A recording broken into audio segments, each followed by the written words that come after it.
भाग 4 अंतिम संकल्प। आत्माओं की पुकार। अर्जुन और अनामिका एक बार फिर हवेली में खड़े थे, मगर अब हवेली उजाड़ नहीं थी, नहीं जीवित। हर ईंट, हर दीवार से सिसकी आ रही थी।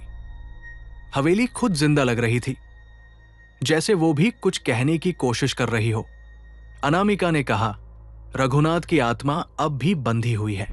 अगर उसे मुक्ति नहीं मिली तो ये चक्र कभी नहीं टूटेगा।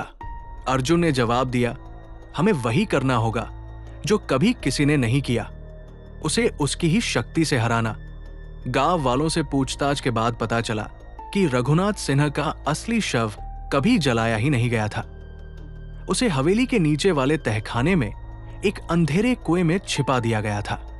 अर्जुन और अनामिका उसी कुएं तक पहुंचे, जहां गंध और नमी से सांस लेना मुश्किल था। एक लोहे के संदूक में रघुनाथ का कंकाल पड़ा था और पास ही रखी थी वो माला जिससे उसने आत्माओं को बांधा था। अनामिका बोली, इस माला को तोड़कर और उसकी राख को अग्नि में प्रवाहित करके ही उसका अंत हो सकता है। जैसे ही उन्होंने माला को तोड़ा, हवेली में जोर का कंपन हुआ। दीवारें खून रोने लगी और सारे कमरे में आत्माओं की चीखें गूंजने लगी।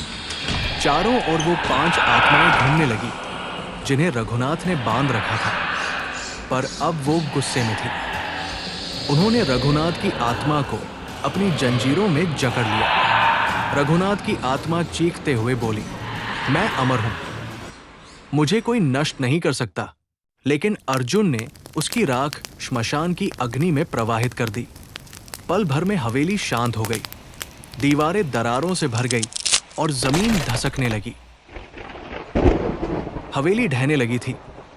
अर्जुन और अनामिका भागकर बाहर निकले। जैसे ही वो दरवाजे से बाहर निकले, हवेली जमीन में समा गई। अनामिका ने अर्जुन की ओर देखा। उसकी आंखों में सुकून था। अब मेरा काम पूरा हुआ, मुझे जाना होगा, उसने मुस्कुराकर कहा। अर्जुन ने उसका हाथ पकड़ना चाहा, लेकिन वो धीरे धीरे हवा में घुलने लगी। धन्यवाद अर्जुन, तुमने मुझे मुक्त किया। अनामिका की आत्मा रोशनी में बदलकर आसमान में विलीन हो गई। अंतिम रहस्य। कुछ महीनों बाद अर्जुन एक किताब प्रकाशित करता है, अंधेरे की पुकार। ये बेस्टसेलर बन जाती है। लेकिन एक रात जब वो अपनी बालकनी में बैठा होता है, हवा में एक जानी पहचानी खुशबू आती है, चमेली की। वो मुस्कुराता है और एक आवाज गूंजती है, कहानी तो अब भी बाकी है। अगर आपने इस कहानी में अनामिका की मुक्त आत्मा महसूस की, अर्जुन का साहस देखा और हवेली की आत्मा को जाते सुना, तो इस यात्रा को औरों तक पहुंचाओ। लाइक करो, शेयर करो और सब्सक्राइब मत भूलना, क्योंकि अगली बार अंधेरा तुम्हें बुला सकता है।